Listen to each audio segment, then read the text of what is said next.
The sky was heavy with summer clouds the morning the world was supposed to say goodbye to Eleanor Hartley, the only daughter of billionaire Richard Hartley.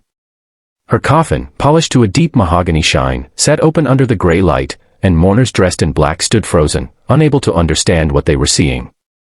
Because just moments before the burial, the quiet janitor who cleaned the cemetery grounds dropped his shovel, tore off his yellow gloves, and shouted in a trembling voice that cut through the still air, "She's not dead." His outburst echoed across the cemetery like a warning bell refusing to be ignored. Before we go deeper, if you believe in kindness, miracles, and second chances, please like, comment, share, and subscribe to Everyday Heroes. Your support truly helps us bring more stories that inspire the world. That shocking moment was the beginning of a story that would haunt every witness for the rest of their lives, a story about a humble man, a silent heartbeat, and a family blinded by grief. The janitor's name was Michael Reed. He was in his early 50s, with weathered hands and a quiet, tired look that suggested life had tested him more than most. He rarely spoke to anyone, and most people barely noticed him. But today, he stood between the mourners and the coffin with a certainty that no one expected from a man so invisible. People stared, confused and alarmed, while Eleanor's father, standing pale, shaken, and barely functioning, tightened his jaw, struggling to process what was happening. Eleanor Hartley, the 29-year-old philanthropist beloved for her gentle nature, had been declared dead just 2 days earlier after collapsing at a charity gala. The doctors had explained it as sudden cardiac arrest. The family didn't question it. The grief was too sharp, too heavy, swallowing every other thought. All they wanted was to give her a peaceful farewell. But here, now, was a janitor blocking the grave, insisting the impossible. People whispered. Some stepped back. Others stepped closer, drawn by the raw fear in Michael's voice. He pointed at the still young woman lying inside the coffin, her skin pale but not lifeless, her lips not blue but faintly pink, her body not stiff but slightly relaxed, almost as though she was sleeping. No one had noticed these things before. Grief has a way of clouding even the sharpest minds.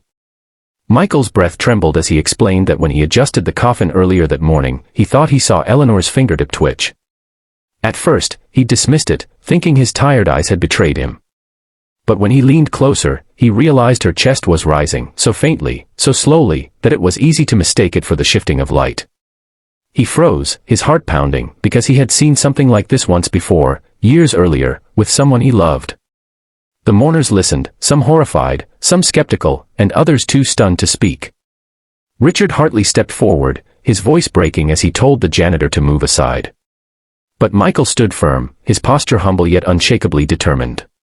He insisted he was not mistaken. He begged them to check again. Something in his voice was so desperate, so sincere, that even the most doubtful people felt their certainty crack. More people moved closer to the coffin, and a ripple of confusion spread. Suddenly the funeral director, who had been trying to maintain order, looked down at Eleanor's chest and felt terror crawl up his spine. Because now he saw it too, a flutter of movement. Not strong, but there. Delicate. Fragile. Alive. The air turned electric. Every breath felt stolen from fear. Someone shouted for an ambulance. Someone else sobbed uncontrollably. Richard's knees buckled, and he clung to the side of the coffin as if his daughter were pulling him back from the edge of despair. The mourners were now scrambling, crying, praying, unable to understand how their goodbye had turned into a battle against time. Minutes later, paramedics rushed in. They lifted Eleanor from the coffin with a gentleness that felt sacred. They checked her pulse, weak but present, impossibly present. The paramedics explained that she appeared to be in a rare state known as catalepsy, a temporary and extremely deep trance where the body mimics death. Her breathing slowed to almost nothing, her pulse invisible to the touch. Such rare conditions had fooled experts before, but never had a janitor been the one to catch what doctors had missed. As Eleanor was raced toward the ambulance, Richard turned to Michael, tears streaming uncontrollably. This humble man, who had swept paths and trimmed grass without anyone ever acknowledging him, had just handed Richard his daughter's life back. No words felt sufficient. No gratitude felt deep enough. Michael followed quietly behind as the ambulance took Eleanor away, unsure if he should remain or walk back to his tools. He didn't expect thanks or applause. He had simply done what his heart told him.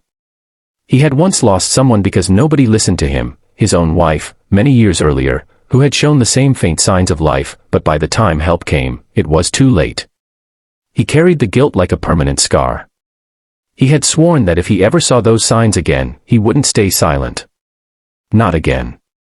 Hours passed before the Hartley family called him. Eleanor was alive. Weak, tired, confused, but alive.